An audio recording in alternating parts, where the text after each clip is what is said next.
नमस्कार मंडळी, बातमी आहे पंढरपूरमधील नीरा नदीच्या पात्रामध्ये झालेल्या मुसळधार पावसामुळे आणि वीर धरण भरल्यानं धरणातून मोठ्या प्रमाणामध्ये विसर्ग सुरू करण्यात आला आहे।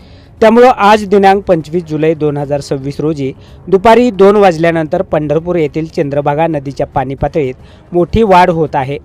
वीर धरण यापूर्वीच पूर्ण क्षमतेनं भरलं असल्यानं अतिरिक्त पाण्याचा साठा करणं शक्य नाही, त्यामुळे धरणातून पाण्याचा विसर्ग वाढवण्यात आला आहे। दिनांक 22 जुलै 2026 रोजी 4600 क्युसेक्सनं सुरू झालेला विसर्ग दिनांक 24 जुलै 2026 पासून 15000 क्युसेक्स एवढा करण्यात आला आहे। तो आता 25000 क्युसेकपर्यंत वाढवण्यात आला आहे। त्यामुळे या पाण्याचा निचरा नीरा नदीमार्गे भीमा नदीत होत असून त्याचा थेट परिणाम चंद्रभागेच्या पाणी पातळीवर होत आहे।